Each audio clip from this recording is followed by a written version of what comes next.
Hello everybody. Welcome to my channel. Now I want to talk about music.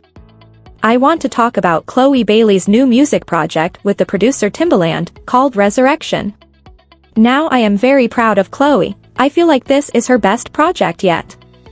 I love how cohesive the sound is. This is why it's so important for Chlöe to work with a genius producer like Timbaland and not work with multiple producers. Just stick with one, because Chlöe already has a very maximalist take when it comes to music.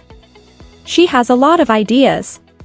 She does a lot of vocal production and writing.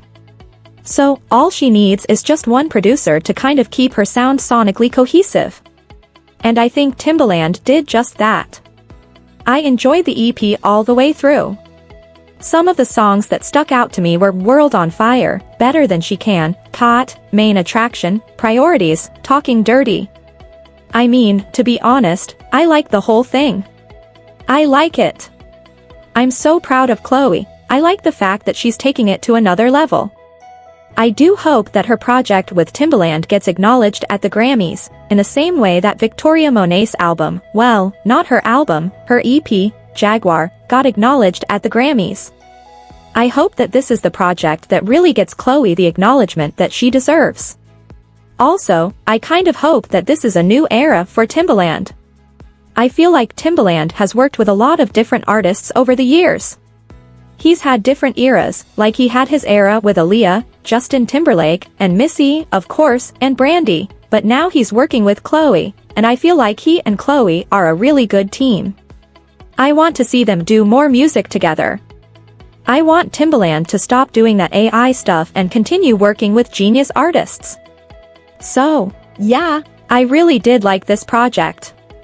I wish all the best for Chlöe. I hope it does well. And me, I'm not so much worried about the first week numbers or anything like that, because I know Chlöe doesn't really have a heavy push like that, but I do hope it does well for her in the long run.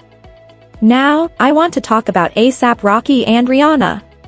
So, recently A$AP Rocky was at one of his shows, and he was flirting with a fan in the audience. Thank God y'all didn't know me when I was single, because I would have f***ed the shit out you if you was pretty, you know?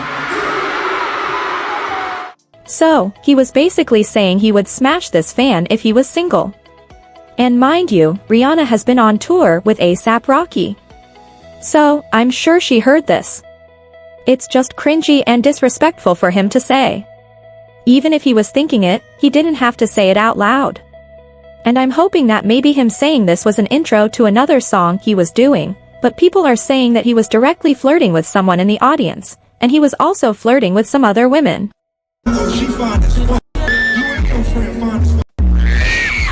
I get the feeling that A$AP Rocky does have a wandering eye, and Rihanna knows that, which is why I think she's following him around on tour. I have seen where she has followed him around at the clubs, and she was hugged up on him, kissing him while the other groupies were standing around waiting for their turn. Laughter, but yeah, I do feel like she's keeping him on a leash. I don't know if the leash is tight enough, but she's definitely supervising him. And he still is on stage talking about how he would sleep with another woman if he was single, which is just disrespectful and unnecessary to say. I'm questioning why Rihanna got with Rocky, but you know something?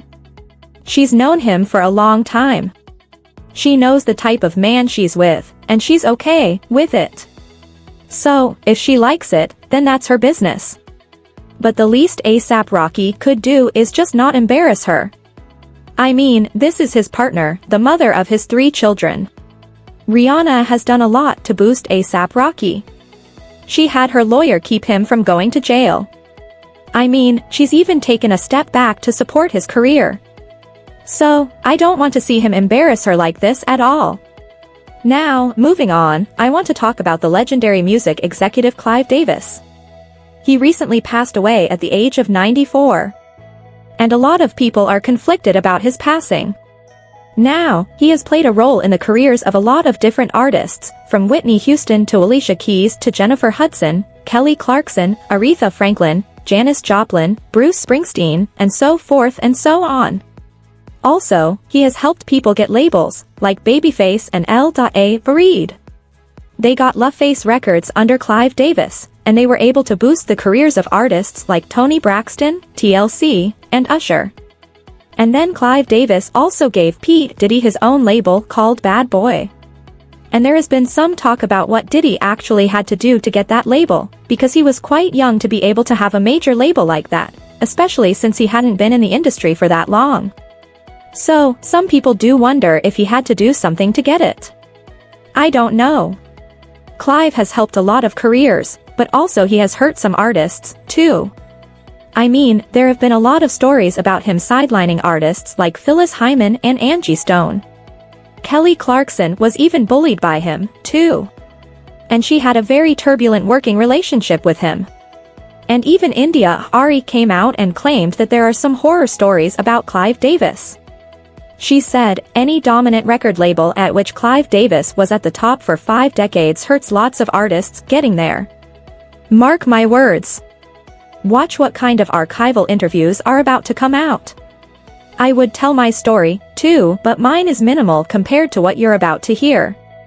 When people talk about the music industry being so awful, it's the record label executives that do that. As for these words may be, this is the diplomatic version. And she went on to say, no record label executive who is dominant in this business is ethical.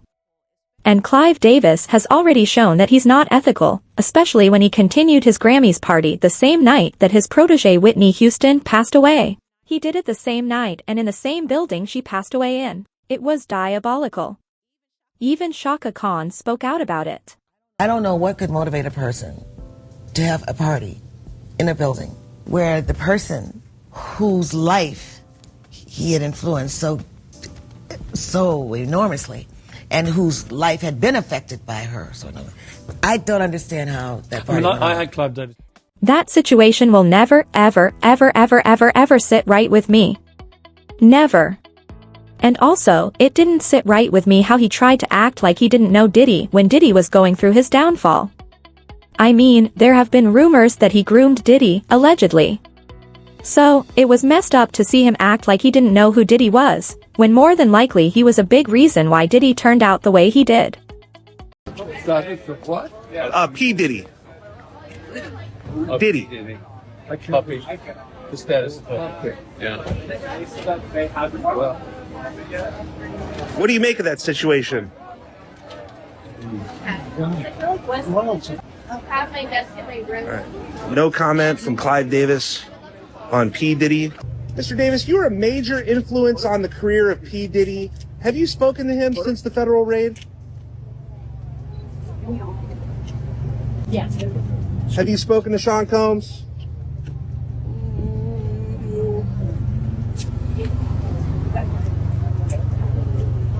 Any comment, Mr. Davis? Any comments about Diddy? He credits you as one of his mentors.